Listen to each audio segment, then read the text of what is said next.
guys, it's Meg. What's up? What's poppin'? Welcome to the first episode of season 15 of the podcast. Every month spreads awareness about multiple things. May is Mental Health Awareness, Skin Cancer Awareness, Asian American and Pacific Islander Heritage Month, to name a few. But it is also Get Caught Reading Month. And that's what we're going to talk about because I love books and I love reading. And there is a literacy issue in this country right now. So we're going to talk about books as our first episode. Actually, I'm going to be honest. I think the whole month of May, every single week is going to be some type of book related. And I think that would be fun and cool. But also, I'm not 100% sure because I'm going to be so honest with you guys. I thought I had another week to prepare for podcasting stuff before I was going to come back. And then I looked at the calendar and I said, "Ooh, the trailer needs to be out Friday and it's Monday," which means a week from today we need the first episode out. And so I panicked because I had no clue what I wanted to open this season with, which is another thing. Like, how many episodes per season do you do? Because I don't think there's like a set number. I heard somewhere once that people say every 50 episodes is a season, but then if you look at like TV shows, they don't really do that. So I don't really know. We're counting this as season 15 though, because we only do 13 episodes per season. And I'm honestly already spiraling, which is crazy because we're only a minute into the podcast. So I'm going to stop spiraling. And we're just going to talk about books. Because I can yap about books until the cows come home. The first source we have is getcaughtreading.org, their official website. And I'm going to be honest, maybe I'm early because I'm a week early for this. There wasn't much on their website. This is a year-round campaign to promote the fun of reading books. It was originally launched in 1999 by the Association of American Publishers, but it is now managed by Every Child is a Reader. What a great year to launch this. I'm just saying. Pretty good year. Love to see it. But that's basically all this website had under the About section. After that, it just had a bunch of like posters like you can click on. And then it had links to their social medias and then a link to Every Child is a Reader's website. And that was it. And that's the podcast. Goodbye, guys. Just kidding. Imagine if I only did a 2-minute podcast. That'd be so sad. But luckily, I have another source. This is source number 2, which is nationaldaycalendar.com. And they gave us tips. They gave us history. They gave us everything. So we're going to start with the tips that they gave. And these are tips to prepare to read all month long, which we're going to skirt. I know, 3 minutes in, I'm sorry. But I use this app called Storygraph to track my books. And every January, Storygraph does a reading challenge where if you read at least one page or listen to 1 minute of an audiobook every single day, you get entered into this like giveaway. I didn't win the giveaway. Why? Because I never win giveaways. But I have maintained that and I have been reading every single day. And it's fun. And I want to see if I can do it this whole entire year. I want to hit 365 and then see what happens. But here are some tips and tricks that they gave us. They also seem a little outdated. You may be wondering, why do I say that? Because here's the first tip they gave us. Tuck magazines into your bag. Anytime you have some free time, you will have something to read. I don't know about you, but it's 2026 and I have never seen somebody just like pick up a magazine in public. I know they print them and I know they continue to make them because my mom does buy one every once in a while. But like people just don't read magazines anymore. Remember Tiger Beat? Oh my God, I used to love Tiger Beat. You know what else? Speaking of reading and publishing, we're skirting a lot this episode. I'm sorry. I'm just excited to be back. They are no longer making mass paperback. The little square like brick books, they're not making those anymore because they say people don't want them anymore. And honestly, that's so sad to me. I hope they change their mind. I have quite a bit of those books. They're so fun. I love how tiny they are. Before we skirt, the next one, they said, oh, I should also bring it back. I'm going to bring it back now, y'all. This Get Caught Reading Challenge, it is technically marketed for children a little bit, but they also say like it's for anybody, but it is because, you know, every child is a reader. Now that we covered that. The second one they gave us is place books for all ages in the car. So everyone has something to read and that the older kids can even read to the younger ones. The third tip they gave, unplug for the month. Then stop by the library and pick out the latest bestseller or classics on your reading list. I keep telling myself I'm going to physically go into the library one of these days because I do use Libby a lot. By a lot, I mean like on a weekly basis at this point. I love Libby. I know Libby's a little controversial right now because of its use of AI, but I really want to go into the physical library because libraries are so important to our communities. I will preach that to the day I die. Even though I don't use the physical one, I still use them through Libby. So I'm still using my library technically. I also was doing something like when I was doing my reading challenge in January, I was getting my screen time down. Granted, my screen time is not as bad as most people. I'm well aware of that, but I still want to get it down. I don't like how high my screen time is. It ranges between 4.5 to 5.5, almost 6 hours nowadays, and I don't like that. I want to get it back down. Realistically, I would love to be in the 2-hour range, 2 to 3 hour range of my phone. I feel like that'd be so fun, but I'm unfortunately part of the generation that grew up with social media, and I can't not be on social media. It's a hard, toxic battle with myself, I guess. Next thing is charge up the digital reader's battery and load it up. Many classics have been available for a small fee or no cost. I feel like small fee, yes, but also go to your library. They have unlimited access to classics on Libby, it seems. Not only that, there's what's that website? What's that website I'm trying to think of? It's not Gettysburg. Editing Meg's gonna come in here with the website I'm thinking of that you can literally get free ebooks off of. Hey, what's up? It's Editing Meg, and you know what? I wasn't too far off. It is called Project Gutenberg, and the website is just gutenberg.org, and they are a library with over 75,000 free books. Thank you for that. You can also use that to read your classics, which we're skirting again. I know. I'm so sorry. I just love talking about books. And it's not true skirt. Why?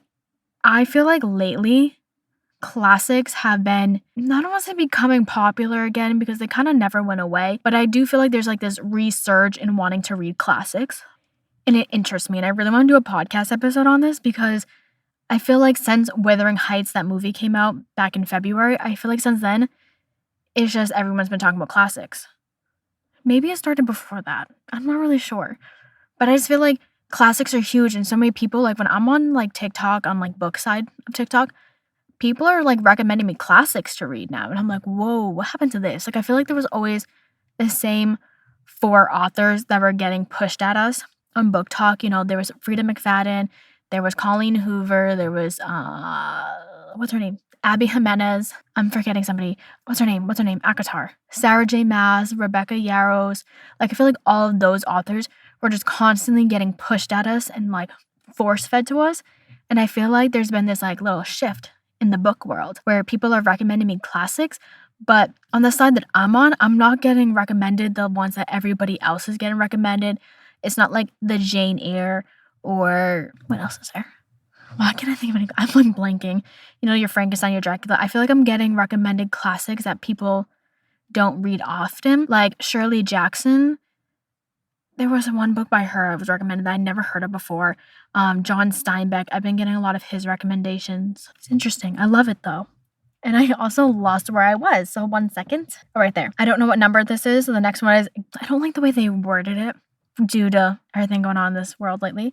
So I'm going to think of how to rewrite this in my head right now on the spot. So because this is about children, it says, find a snug spot and create a routine that carries on throughout the year with your child. Best way to say that phrase. Then there is, include a book in every room in the house. I feel like my house does this. I feel like it doesn't matter where you are, there is a book in that room. Encourage reading during stressful times as a way to distract the mind away from worries and refocus.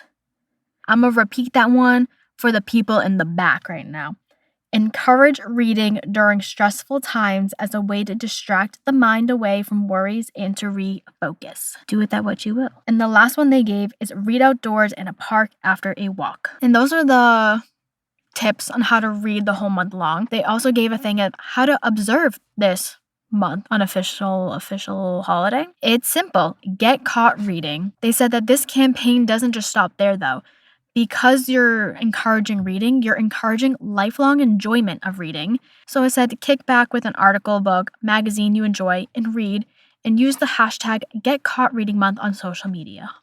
You can also read from, Substack, which we just did a whole podcast episode on Substack last season. Do you think I wrote that down? No. So editing Meg? The Substack episode was from season 14, episode 12, so not too far back.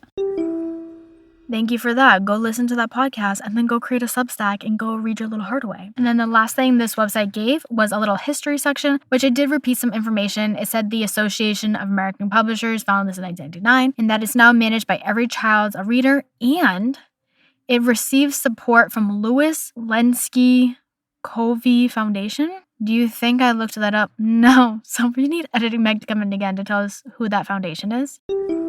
So I misread my own handwriting, and it is Lois Lenski Covey Foundation, and it was created to advance literacy and foster a love of reading among underserved and at-risk children and youth. Lois was an author and illustrator of over 100 children's books, and she was the 1946 Newbery Medalist for her book Strawberry Girl, and established this foundation in 1967. Thank you for that. And it said that even though this runs all year long, May is like the designated month for it where they really try to push awareness on this. And that is the sources we gave. But now we're going to go into what I'm going to call my 2 cents. Maybe this will become a segment on the podcast. I don't know. This seems like fun. But this is my skirting moment. So if you don't want to skirt with me, after this, we're just doing our affirmations and we're ending the episode. So if you want to kick off here, it's been real. If you want to hang out with me some more, let's go. So I think it's so important that we are promoting books and we're talking about this because there is a literacy crisis that's going on in the US that is progressively getting worse. I said it. So according to proliteracy.org, this was from May 1st, 2025. So it is a year old. Maybe when I'm editing this, the new one will come out and I can update us. But at the time of last year, 59 million adults in the US read at or below the lowest level, which is a level 1. 72 million adults have numeracy skills at or below the lowest level. 68 million adults have problem-solving skills at the lowest levels, and that's just in the US alone. I actually saw a TikTok last year that said the average American can't read above a 6th grade level, and then it gave an example and said that a very famous book talk book known as Akatar or A Court of Thorns and Roses is written at a 6th grade level. Now, it's not appropriate for a 6th grader, but it is written in a way that should be easily understood story-wise that someone this age would be able to process, which is crazy to think about. Because I was like, oh, I am not part of the problem. And then I started looking and I was like, you know what? Turns out I am. Turns out a lot of the books I read are not written above a 6th grade level. On an international level, the UNESCO data shows that throughout the world, nearly 800 million people can't read. 800 million people can't read. And out of those 800 million people, the majority of them are women. And that is an issue. And you may be wondering, why is that an issue? Because if we can't read and we don't understand what's happening, are we connecting the dots? We should be. Because that's the point. They don't want us educated. So if we're not educated, we're not going to know what's good and not good for us and our neighbors and the people we love and live with. And this honestly is like kind of ties into banned books, which we did an episode on banned books in the past. I don't feel like coming out with the podcast episode, but I know it's a couple years ago. But the thing about banned books, I used to never understand why countries and cities and states would ban books. Because there's that phrase, you know, if sticks and stones might break my bones, words will never hurt me. And I'd be like, if words never hurt me, why are we banning them? Until I read a book last year. And once I read it last year, or maybe it was 2 years ago now. The book was called Midnight in Everwood by M.A. Kuznier. I'm so sorry for mispronouncing your name. And what's crazy about this book, it was actually a Nutcracker retelling. So it had nothing to do with this. But in this world, part of the world, they were banning books. Books weren't existed. They were illegal. They weren't being printed. And the main character was kind of like, wait, why are there no books? And the person that was living in the world was like, because if there's books, people are going to become educated. And if people become educated, they're going to build a resistance. And if they build the resistance, they're going to fight down those who are doing them wrong.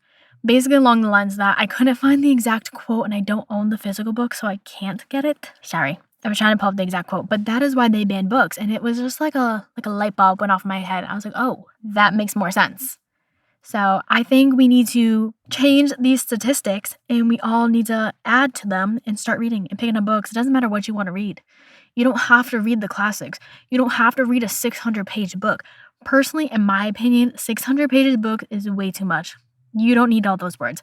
Get your editor in there, cut it out, and if you don't want to do that, cut it into a duology. I would rather give an author my money twice and read 2 different 300-page books than give them my money once for a 600-page book. I might sound crazy. I just don't like big books because then I'm like reading it and then it feels like I'm not accomplishing anything. Like I would rather a smaller book. I like a good 450-page max book. Maybe 500, but that's it. But that is my 2 cents on books in this month, which is so exciting. I think we're going to do this every month. I think the beginning, the first episode of a month, we're going to talk about one of the national things that month is. But before we close out this episode, we're bringing back the affirmations. We're using the Inspired by Frida by Call Pre-Tom deck because I don't have any new ones yet. So let us cue some ASMR shuffling. This is never ASMR shuffling, but maybe one day it will be. I'm so happy to be back. Are you happy to be back? I didn't make any... Oh, that was so easy. One just flew at me, so... Okay, we're just going to use that one. I didn't even shuffle. I shuffled 3 times and then one fell out. All right. Let's cue the drum roll, please. Dress yourself with reverence. Bow to the infinite within you and radiate it. Honestly, I'm not that mad. It kind of goes with this episode. So, the next time that you're looking for something to do this month, why not get caught with a book? Get reading whatever you want to read, and let's change some literacy statistics. Thank you for tuning into this week's episode of Hey Guys, It's Meg. You can follow Hey Guys, It's Meg _podcast on Instagram for updates and good times. Come back next Monday at 9 a.m. where I think, hopefully, maybe, we're going to talk about Miss Jane Austen because I recently heard some conspiracy theories regarding her. I'll see you on the flip side. Peace out, Girl Scouts.